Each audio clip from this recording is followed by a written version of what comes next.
ಈ ಬಗ್ಗೆ ಚಿಂತನೆ ಆಗಬೇಕು. ಯಾಕಾಗಬೇಕಂತಂದರೆ ಇವತ್ತ ವೇದಿಕೆ ಮೇಲೆ ಸನ್ಯಾಸ ಜೀವನವನ್ನು, ವಿರಕ್ತ ಜೀವನವನ್ನು ಪಾಲಿಸ್ತಕ್ಕಂಥವರು ಕೆಲವು ಜನರು, ಅದರಲ್ಲಿ ಚನ್ನಬಸವ ಸ್ವಾಮೀಜಿ, ಸತ್ಯವತಿ ಮಾತಾಜಿ, ಬಸವಪ್ರಭು ಸ್ವಾಮೀಜಿ. ಆದರೆ ಇನ್ನುಳಿದರೆಲ್ಲ ನಾವು ಗೃಹಸ್ಥ ಜಂಗಮರೇ. ಗೃಹಸ್ಥ ಜಂಗಮ ಯಾಕೆ ಚಾಲ್ತಿ ಬಂತು ಅಂತಕ್ಕಂಥದ್ದು ನನಗೆ ಗೊತ್ತಿರತಕ್ಕಂಥ, ನಾನು ತಿಳಿದುಕೊಂಡಿರ್ತಕ್ಕಂಥ ಕೆಲವು ವಿಷಯಗಳನ್ನು ಹಂಚಿಕೊಳ್ಳಕ್ಕೆ ಇಷ್ಟಪಡ್ತೀನಿ. ಆಮೇಲೆ ನಮ್ಮದು ಧರ್ಮ ಸಂಘ, ನಮ್ಮ ಕಡೆಗೆ ಒಂದು ಗಾದಿ ಮಾತು ಏನಂದ್ರೆ, ಮಸೂದಿ ನಮಾಜ್ ಮಾಡಕ್ಕೆ ಹೋದ್ರೆ ಬಳಿ ಬಿತ್ತಂತ, ನಮಾಜ್ ಮಾಡಕ್ಕೆ ಮಸೀದಿಗೆ ಹೋದ್ರೆ ಅದು ಬಳಿ ಬಿತ್ತಂದಂಗೆ ನಾವು ಪ್ರತಿ ಕಾರ್ಯಕ್ರಮಕ್ಕೆ ಬರ್ತೀವಿ.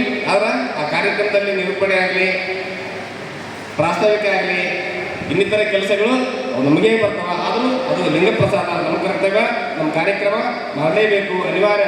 ಪ್ರಾಸ್ತಾವಿಕವಾಗಿ ಮಾತಾಡಲೇಬೇಕಂತಕ್ಕಂಥ ಒಂದು ವಿಷಯವನ್ನು ನಮ್ಮ ಪಾಟೀಲಪ್ಪ ಮುಂದಿಟ್ಟಾಗ ಪ್ರಾಸ್ತಾವಿಕವಾಗಿ ಮಾತಾಡಲಿಕ್ಕೆ ಇಷ್ಟಪಡ್ತಾ ಇದ್ದೀನಿ. ನಾನು ತಿಳ್ಕೊಂಡಂಗೆ ಜಂಗಮ ಅಂತಕ್ಕಂಥ ಪದ ನಾವೆಲ್ಲ ಕಡೆ ನೋಡಿದ್ದೀವಿ. ಆಯ್ತು ಬಸವಣ್ಣ ನಿಮ್ಮಿಂದ ಗುರು ಸಾಹಿತ್ಯ ವಿನಗೆ, ಲಿಂಗ ಸಾಹಿತ್ಯ, ಜಂಗಮ ಸಾಹಿತ್ಯ ಎಲ್ಲ ಕಡೆಯಲ್ಲಿ ಜಗತ್ ಬರೀತಾನೆ ಜಂಗಮ ಅಂತಕ್ಕಂಥದ್ದು. ಜಂಗಮ ಪದದ ಅರ್ಥ ನಮ್ಗಾಗಲೇ ತಿಳಿದಿದೆ. ಆದರೆ ಗೃಹಸ್ಥ ಜಂಗಮ ಅಂದರೆ ಏನು, ಯಾಕೆ ಅಂತಕ್ಕಂಥದ್ದನ್ನು ವಿಚಾರ ಮಾಡೋಣ ಪ್ರಾಸ್ತಾವಿಕವಾಗಿ 2 ನಿಮಿಷದಲ್ಲಿ. ಗೃಹಸ್ಥ ಜಂಗಮ ಅಂತಕ್ಕಂಥ ವಿಷಯವನ್ನು ನಾನು ಮೊಟ್ಟ ಮೊದಲಿಗೆ ತಿಳ್ಕೊಂಡಿದ್ದು ಸಚ್ಚಿದಾನಂದ ಅವರು ಯಾವುದೋ ಒಂದು ಕಾರ್ಯಕ್ರಮದಲ್ಲಿ, ನಂದೇ ಕಾರ್ಯಕ್ರಮದಲ್ಲಿ ಮಾತನಾಡುವ ಸಂದರ್ಭದಲ್ಲಿ ಪರಮ ಪೂಜ್ಯ ಮಾತಾಜಿಯವರ ಹಸ್ತಾಕ್ಷರದಲ್ಲಿ ಗೃಹಸ್ಥ ಜಂಗಮ ಅಂತಕ್ಕಂಥ ಒಂದು ಶಬ್ದ ಅಲ್ಲಿ ಅವರು ಬಳಸಿದ್ದಾರೆ ಅಂತಕ್ಕಂಥ ಒಂದು ವಿಷಯ, ಗ್ರಂಥವೇ ಗುರು ಅಂತಕ್ಕಂಥ ವಿಷಯ, ಇವು ನನ್ನ ಒಂದು ತಿಳುವಳಿಕೆಗೆ ಬಂದಿರತಕ್ಕಂಥದ್ದು. ಯಾಕೆ ಕೊನೆಗೆ ಮಾತಾಜಿಯವರು ಗೃಹಸ್ಥ ಜಂಗಮ ಅಂತ ಬಳಸಿದ್ರು ಅಂತ ನಾನು ವಿಚಾರ ಮಾಡಿದ್ರೆ, ಅವರಿಗೆ ಮಾತಾಜಿಯವರು ಅಪ್ಡೇಟ್ ಆಗ್ತಾರೆ. ನಾವೆಲ್ಲ ಮತ್ತೆ ಕೀಪ್ಯಾಡ್ ಮೊಬೈಲ್ ಇತ್ತಲ್ಲ, ಕೀಪ್ಯಾಡ್ ಮೊಬೈಲಿಂದ ಈಗೆಲ್ಲ ಸ್ಯಾಮ್ಸಂಗ್ ತೊಗೊಂಡು ಅದೇನು ಹೈಟೆಕ್ ಮೊಬೈಲ್ ಅಂತ. ನಮ್ಮ ಕಡೆ ನಾವು ಅಂಥ ಎಜುಕೇಟೆಡ್ ಮನುಷ್ಯ ಅಲ್ಲ, SLC ಓದಿನಷ್ಟೇ. ಈಗೆಲ್ಲ ಸ್ಮಾರ್ಟ್ ಫೋನ್ ಬಂದವ, ಅಂದ್ರೆ ಅಪ್ಡೇಟ್ ಆಗಿವಿ. ಸೈಕಲ್ ಇತ್ತು, ಈಗೆಲ್ಲ ಗಾಡಿ ಬಂದವ. ಹಂಗೆ ಮಾತಾಜಿಯವ್ರ ಸಹಿತ ಕೆಲವೊಂದು ವಿಷಯಗಳಲ್ಲಿ ಅಪ್ಡೇಟ್ ಆಗ್ತಿದ್ರು ಅವರು. ಆ ವಿಷಯನ ಅವರೇ ತಿಳ್ಕೊಂಡ್ರೆ, ಅವರೇ ಬರೆದಿದ್ರೆ ಅದು ಆ ಮೂಲಕ ಸರಿಯಲ್ಲ ಅಂತ ಗೊತ್ತಿದ್ರೆ ಅದನ್ನು ಮುಂದಿನ ದಿನಮಾನಗಳಲ್ಲಿ ತಿಳ್ತಕ್ಕಂಥದ್ದು, ಒಂದು ಸರಿಪಡಿಸ್ತಕ್ಕಂಥ ಕೆಲಸವನ್ನು ಮಾಡ್ತಿದ್ರು. ಹಾಗಾಗಿ ಮಾತಾಜಿಯವರ ಕೊನೆಯ ಗಳಿಗೆಯಲ್ಲಿ ಅವರಿಗೆ ಕೆಲವು ಈ ಕಾವಿಧಾರಿ ಜಂಗಮ ಮೂರ್ತಿಗಳ ಮೇಲೆ ಬೇಸರ ಬಂದಿರಬಹುದು, ಅವರ ಕಾರ್ಯವೈಖರಿ ಮೇಲೆ ಅವರಿಗೆ ಸ್ವಲ್ಪ ಅನುಮಾನ ಬಂದಿರಬಹುದು ಅಂತಕ್ಕಂಥ ವಿಷಯವನ್ನು ಇಟ್ಟುಕೊಂಡು ಕೊನೆಯಲ್ಲಿ ಅವರಿಗೆ ಈ ತತ್ವ ಯಾರಿಂದ ಬೆಳಿಬೇಕಂದ್ರೆ ಗೃಹಸ್ಥ ಜಂಗಮರಿಂದಲೇ ಬೆಳೀಬಹುದು ಅಂತಕ್ಕಂಥ ಚಿಂತನೆಯಿಂದ ಮಾತಾಜಿಯವರು ಗೃಹಸ್ಥ ಜಂಗಮ ಅಂತ ಘೋಷಣೆ ಮಾಡಿದರೆ, ನನ್ನ ಒಂದು ಊಹೆ ಏನಂದರೆ ಕೊನೆಗೆ ಮಾತಾಜಿಯವರು ಕೊನೆ ದಿನಮಾನಗಳಲ್ಲಿ ಗೃಹಸ್ಥ ಜಂಗಮನೇ ಬಸವಧರ್ಮ ಪೀಠವನ್ನ, ಬಸವ ತತ್ವವನ್ನು ಮುನ್ನಡೆಸಬೇಕು ಅಂತಕ್ಕಂಥ ಸಂದೇಶವನ್ನು ಕೊಡೋರಿದ್ರು. ಅಷ್ಟರಲ್ಲಿ ಆ ಲಿಂಗ ದೇವದಲ್ಲಿ ಲೀನ ಆಗಿರ್ತಕ್ಕಂಥದ್ದು ನನ್ನ ಊಹೆ. ಯಾಕಂದ್ರೆ ಈ ಮಾತು ಹೇಳ್ತೇನೆ ಅಂದ್ರೆ, ಇವತ್ತ ಈ ಕಾರ್ಯಕ್ರಮವನ್ನೇ ಆಯೋಜನೆ ಮಾಡೋರು ಯಾರು? ಗೃಹಸ್ಥ ಜಂಗಮರೇ. ಸ್ವಾಮಿಗಳು ಒಂದು ತಾಸು ಬಂದು ಮಾತಾಡಿ ಪ್ರವಚನ ಮಾಡ್ತಾರೆ. ನಮ್ಮ ಸ್ವಾಮಿಗಳಲ್ಲ, ನಮ್ಮ ತಂಡಕ್ಕೆ ಬರ್ಬೇಡ್ರಿ, ಇಲ್ಲಿರೋ ಸ್ವಾಮಿಗಳು ನೀವಲ್ಲ. ಬೇರೆ ಸ್ವಾಮಿಗಳು ಅವ್ರಿಗೆ 25,000 ರೂಪಾಯಿ ಕೊಟ್ಟು, ಕಾರ್ ಕೊಟ್ಟು, ಬಾಳೆಹಣ್ಣು, ಗೋಡಂಬಿ, ದ್ರಾಕ್ಷಿ ಪಲ್ಯ ಮಾಡಿಸಿ, ಬಿಸಿ ರೊಟ್ಟಿ ಮಾಡಿಸಿ, ಚಲೋ ಪಲ್ಯ ಮಾಡಿದ್ರೆ ಅವಾಗ ಗಂಟಿ ಭಾಷೆ ಹೋಗ್ತಾರ. ಅವರು ಜಂಗಮರಂತ ನಾವು ಕೊಂಡಾಡ್ತೀವಿ. ಆದ್ರೆ ಅವ್ರಿಗಿಂತ 100 ಪಟ್ಟು ಕೆಲಸ ಮಾಡ್ತಕ್ಕಂಥ ಯಾರು ಇದ್ರೆ ಅದು ಗೃಹಸ್ಥ ಜಂಗಮರು. ಈ ಕಾರ್ಯಕ್ರಮಕ್ಕೆ ಪ್ರೇರಣೆ ಯಾರಂದ್ರೆ ಗೃಹಸ್ಥ ಜಂಗಮ ಸಿದ್ದರಾಮಪ್ಪ ಪಾಟೀಲ್. ಈ ಕಾರ್ಯಕ್ರಮದಲ್ಲಿ ಪ್ರೇರಣೆ ಶಕ್ತಿ ಯಾರಂದ್ರೆ ಸಿದ್ದರಾಮಪ್ಪ ಪಾಟೀಲ್. ಆತ ಗೃಹಸ್ಥ ಜಂಗಮ. ತನ್ನ ಹೆಂಡತಿ, ಮಕ್ಕಳು, ಮನಿ, ಮಠ, ಸಂಬಂಧಿಕರು, ವೈಯಕ್ತಿಕ ಬದುಕಿನ ಜೊತೆಗೆ ಈ ತತ್ವವನ್ನ ನೀವು ಸ್ವಾಮಿಗಳು ಕಾರ್ಯಕ್ರಮ ಮಾಡೋದು ಕೊಡೋದಲ್ಲ, ನಿಮ್ಮ ಕೆಲಸನ ಅದು.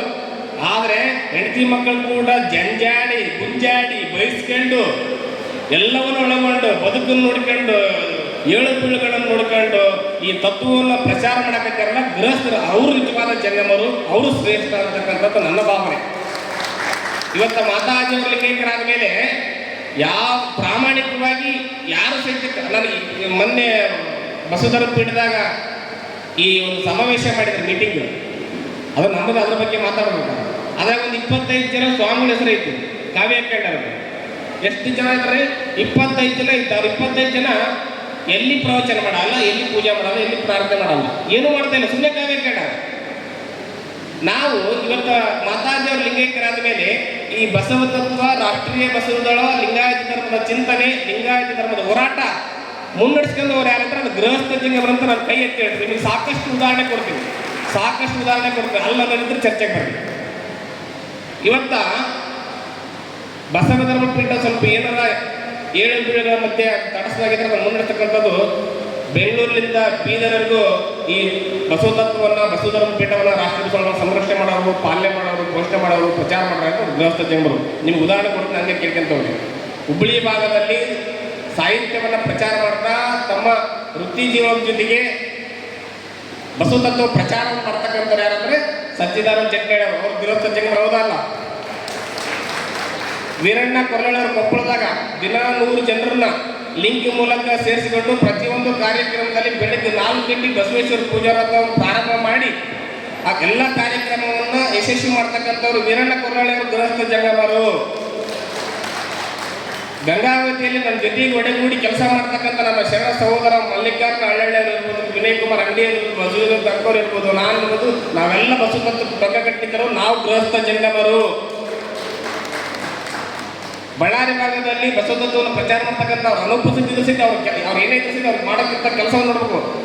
ರವಿಶಂಕರ್ ಅಂತ ಬಳ್ಳಾರಿಯಲ್ಲಿದ್ದಾರೆ, ಅವರು ಅತ್ಯಂತ ಪ್ರಾಮಾಣಿಕವಾಗಿ ಈ ಭಾಗದಲ್ಲಿ, ರಾಯಚೂರು ಭಾಗದಲ್ಲಿ ಕೆಲಸ ಮಾಡ್ತಾರೆ. ಅವರು ಗೃಹಸ್ಥ ಜಂಗಮರು. ಇವತ್ತ ಕಲಬುರಗಿಯಲ್ಲಿ ಯಾವ ಮಠಾಧೀಶರು ಮಾಡತಕ್ಕಂಥ ಕೆಲಸ, ನಾಗರ ಪಂಚಮಿ ಬಂದ್ರ ಆ ನಾಗರ ಪಂಚಮಿಗೆ ಹಾಲಾಗ್ತಕ್ಕಂಥ, ಈ ನಾಗಪ್ಪಗೆ ಹಾಲಾಗ್ತಕ್ಕಂಥ ದೇವಸ್ಥಾನದ ಹೋಗಿ ಇಲ್ಲಿ ಹಾಲಾಕ್ಬೇಡ್ರಿ, ನಮ್ಮ ಮನೆಗೆ ಹಾಕಿ ಚಾ ಮಾಡ್ಕೊಂಡು ಕುಡಿತೀವಿ ಅಂತೇಳಿ ಆ ಬಟ್ಲ ಹಿಡ್ಕೊಂಡು ಹೋಗಿ ಬಸವತತ್ವ ಪ್ರಚಾರ ಮಾಡ್ತಕ್ಕಂಥ ಜಗದೇವಿ ಚೆಟ್ಟಿ ಗೃಹಸ್ಥ ಜಂಗಮರು. ಇವತ್ತ ಬೀದರ್ನಾಗ ಸ್ವಾಮಿಗಳಕ್ಕಿಂತ ಜಾಸ್ತಿ ಧರ್ಮ ಪ್ರಚಾರ ಮಾಡ್ತಕ್ಕಂಥವ್ರು ಗಣಪತಿ ಬಿರಾದ್ ಅವರು, ನಮ್ಮ ಬಸವರಾಜ ಸಂಗಮದವರು, ಶಿವರಾಜ್ ಪಾಟೀಲ್ ಅಜ್ವಾಳ್ರು, ಇವೇನು ಶರಣ ಸಮೂಹ ಐತಲ್ಲ ಅಲ್ಲಿ ಬಸವ ತತ್ವ ಪ್ರಚಾರ ಜಾಸ್ತಿ ಕೊಡೋರು ಅವರು ಗೃಹಸ್ಥ ಜಂಗಮರು. ಅಂದ್ರಾಳ್ನಲ್ಲಿ ನಮ್ಮ ಶಿವಕುಮಾರ್ ಅವ್ರು ನೋಡ್ಬೇಕವ್ರು ಮನಿ ಜಗಡಿ ಜಳ ಜಳ ಅಂತಕ್ಕಂಥ ಕಾರ್ಯಕ್ರಮ ಬಂದ್ರೆ 2 ಹುಲಿಗಳು, ನಮ್ಮ ಗೌಡ್ರು ಮತ್ತೆ ನಮ್ಮ ಶಿವಕುಮಾರ್ ಅಣ್ಣವರು ಪ್ರತಿಯೊಂದು ಭಾನುವಾರ ಹಳ್ಳಿಯಲ್ಲಿ ಹೋಗಿ ಹಳ್ಳಿಯಲ್ಲಿ ಪ್ರವಚನ ಮಾಡಿ ಅವ್ರಿಗೆ ಪರಿವರ್ತನೆ ಮಾಡಿ ಅವ್ರ ಜಗಲಿಯನ್ನು ಜಳ ಜಳ ಮಾಡಿ ಅಲ್ಲಿ ಬಸವ ತತ್ವವನ್ನು ಗುರು ಬಸವಣ್ಣನವರ ಪ್ರತಿಷ್ಠಾಪನೆ ಮಾಡಬೇಕಾಗ ಅವರು ಗೃಹಸ್ಥ ಜಂಗಮರು. ಇವತ್ತು ಇಡೀ ನೀವು ಎಲ್ಲೇ ನೋಡ್ರಿ ಇಷ್ಟೆಲ್ಲ ಕಾರ್ಯಕ್ರಮ ಎಲ್ಲಿ ಮಾಡಿ ಸ್ವಾಮಿಗಳು ಕೆಲಸನ ಕಡಿಮೆ ಆಗ್ತೈತಿ. ನಮ್ಮ ಸ್ವಾಮಿಗಳಲ್ಲ, ಮತ್ತೆ ಪದೇ ಪದೇ ಹೇಳ್ತೀನಿ ನಾನು. ಅವ್ರು ಏನು ಹೇಳ್ತೈತಿ ಎಲ್ಲ ಕಾರ್ಯಕ್ರಮ ನೋಡ್ರಿ, ಎಲ್ಲ ಮಾಡೋರು ಗೃಹಸ್ಥ ಜಂಗಮರು.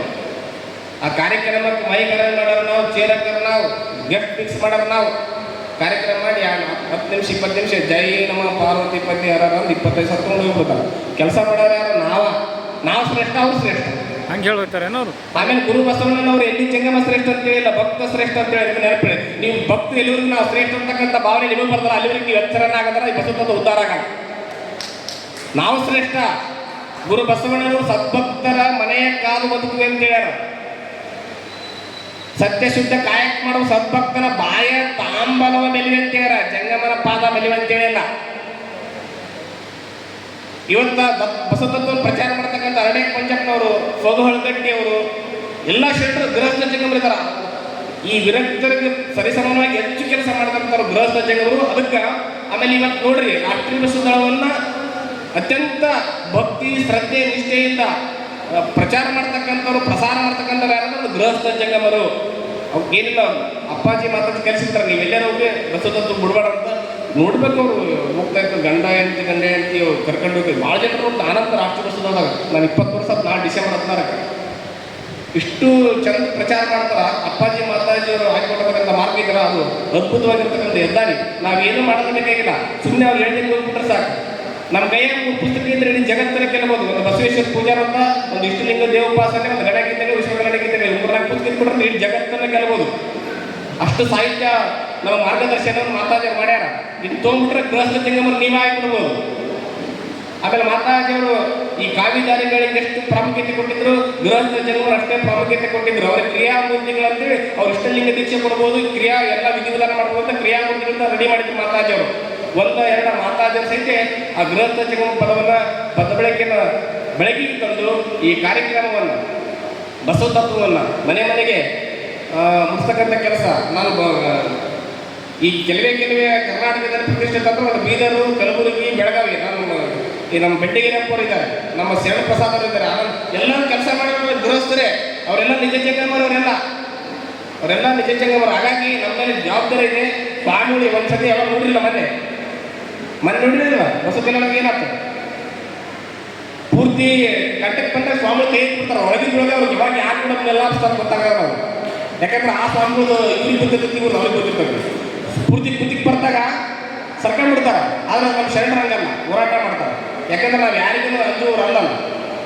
ಬಸವಲಿಂಗ ದೇವನ ಘನತೇಜದಲ್ಲಿಪ್ಪರು ಯಾರಿಗೆ ಗಂಜವರು ಅಳದವರು ನಾವು ಯಾರು ಬೆಳೆಯಲಿಲ್ಲ. ಯಾಕಂದ್ರೆ ಸ್ವಾಮಿಗಳ ವ್ಯವಹಾರ ಇಟ್ಕೊಂಡಿಲ್ಲ, ಭಕ್ತಿ ಇಟ್ಕೊಂಡಿವಿ, ಅವ್ರು ವ್ಯವಹಾರ ಇಟ್ಕೊಂಡಿಲ್ಲ. ಸ್ವಾಮಿಗಳು ವ್ಯವಹಾರ ಇದ್ದಾವೆ. ಅವರು ಕಾಲೇಜಿಗೆ ಡೊನೇಷನ್ ತರೋದು, ಅದು ತರೋದು, ಅವು ಸ್ವಲ್ಪ ಇದಕ್ಕೆ ಅಂಜಾಡ್ತಾರೆ. ಹಾಗಾಗಿ ಈ ಜವಾಬ್ದಾರಿ ಗೃಹಸ್ಥ ಜಂಗಮರದು ಜವಾಬ್ದಾರಿ ಭಾಳ ಇದೆ. ನಾವೆಲ್ಲರೂ ಸಹಿತ ಸ್ವಾಮಿಗಳ ಮೇಲೆ ಅಷ್ಟೇ ಭರವಸೆ ಇಲ್ಲ, ನಾವು ಸಹಿತ ಪ್ರತಿ ವಾರ ಪ್ರತಿದಿನ ನಮ್ಮ ಬದುಕಿನ ಜೀವನವನ್ನು ಮುಗಿದ ತಕ್ಷಣ ನಾವು ಬಸವ ತತ್ವದಲ್ಲಿ ಪ್ರಚಾರ ಮಾಡ್ತಕ್ಕಂಥದ್ದನ್ನ, ನಮ್ಮ ಮನೆಯನ್ನು ಸುತ್ತು ಮಾಡ್ತಕ್ಕಂಥದ್ದು, ನಮ್ಮ ಸಂಬಂಧಿಕರು ಸುತ್ತು ಮಾಡ್ತಕ್ಕಂಥದ್ದು. ನಮ್ಮ ಮೇಲೆ ಭಾಳ ಜನ ನೋಡುತ್ತಾರೆ. ಎಷ್ಟೋ ಜನ ಒಬ್ಬರು ಬಸವ ತತ್ವಕ್ಕೆ ಬಂದಾರಲ್ಲ, ಅವ್ರು ಇಡೀ ತಮ್ಮ ಕುಟುಂಬವನ್ನು, ತಮ್ಮ ಸಂಬಂಧಿಕರನ್ನ ನಾ ಈಗ ನೋಡಿದ್ರು. ನಮ್ಮ ಅಂತರಾಳ ಶಿವಕುಮಾರ್ ಅವರು, ಅವ್ರ ಫ್ಯಾಮಿಲಿ ಎಲ್ಲರೂ, ಅವ್ರ ಅಚ್ಚಗನವರು, ಅಣ್ಣತಮ್ಮರು, ತಂಗಿಯರು ಎಲ್ಲರೂ ಬಸವ ತತ್ವಕ್ಕೆ ಬರಕತ್ತಾರೆ. ಆಮೇಲೆ ಅಷ್ಟು ನಾವು ಪ್ರಾಮಾಣಿಕರಾಗಿ ಇರಬೇಕು. ಹಾಗಾಗಿ ಗೃಹಸ್ಥ ಜಂಗಮ ಅಂತಕ್ಕಂಥ ಪದವನ್ನು ನಮ್ಮ ಸಚ್ಚಿದಾನಂದ ಅವರು ಅದ್ರ ಬಗ್ಗೆ ಭಾಳ ಹೆಚ್ಚಿನ ವಿವರಣೆ ಕೊಡ್ತಾರೆ. ನಾನು ಮಾತಾಡೋದು ಪ್ರಾಸ್ತಾವಿಕ ಜಾಸ್ತಿ ಆಗುತ್ತೆ ಅಂತಕ್ಕಂಥ ಅನಿಸಿಕೆಯನ್ನು ಹೇಳ್ಕೊಳ್ತಾ, ನನಗೆ ಗೊತ್ತಿರತಕ್ಕಂಥ ವಿಷಯ ಅನಿವಾರ್ಯ ಪ್ರಾಸ್ತಾವಿಕ ಮಾತಾಡೋದು. ಹಾಗಾಗಿ ಮಾತಾಡಿ ಏನೇ ಮಾಡಿ ಸಹಿತ ಗೃಹಸ್ಥ ಜಂಗಮರೇ ಭಾಳ ಕೆಲಸ ಮಾಡ್ತಾರ ಅಂತಕ್ಕಂಥ ಅಭಿಪ್ರಾಯ ವ್ಯಕ್ತಪಡಿಸಿ ತಾವೆಲ್ಲರೂ ಸಹಿತ ಅಪ್ಪಾಜಿ ಮಾತಾಜಿಯವರು ಹಾಕಿಕೊಂಡಿರ್ತಕ್ಕಂಥ, ಆಮೇಲೆ ಇನ್ನೊಂದು ಗೊತ್ತಿರಲಿ, ನಮ್ಮಪ್ಪ ಗುರು ಬಸವಣ್ಣ, ನಮ್ಮವ್ವ ನೀನು ಅವರು ಗೃಹಸ್ಥ ಜಂಗಮರೇ, ಪ್ರಥಮ ಗೃಹಸ್ಥ ಜಂಗಮರವರು ದಿಲೀಪ್ ಚಪ್ಪಾಳೆ ಮಾಡಿ ಧರ್ಮ ಗುರುಗಳವರು, ಅವರು ಪ್ರಥಮ ಗೃಹಸ್ಥ ಜಂಗಮರು. ನೀಲಮ್ಮ ತಾಯಿಯವರು ಗುರು ಬಸವಣ್ಣನವರು. ಹಾಗಾಗಿ ಆ ಪರಂಪರೆಯಲ್ಲಿ ನಾವು ಮುಂದುವರಿಯೋಣ. ಗುರು ಬಸವಣ್ಣನವರು ಹಾಕಿಕೊಡ್ತಕ್ಕಂಥ ಮಾರ್ಗದಲ್ಲಿ, ಅಪ್ಪಾಜಿ ಮಾತಾಜಿಯವರು ಹಾಕಿಕೊಡ್ತಕ್ಕಂಥ ದಾರಿಯಲ್ಲಿ ನಾವೆಲ್ಲರೂ ನಡೆಯಬೇಕಂತಕ್ಕಂಥ ಮಾತನ್ನು ತಿಳಿಸ್ತಾ ಮತ್ತೊಮ್ಮೆ ಈ ಒಂದು ನನ್ನ ಎರಡು ತೊದಲು ನುಡಿಗಳಿರ್ತಕ್ಕಂಥ ತಮ್ಮೆಲ್ಲರಿಗೂ ಸಹಿತ ಶರಣು ಶರಣಾರ್ಥಿಗಳು.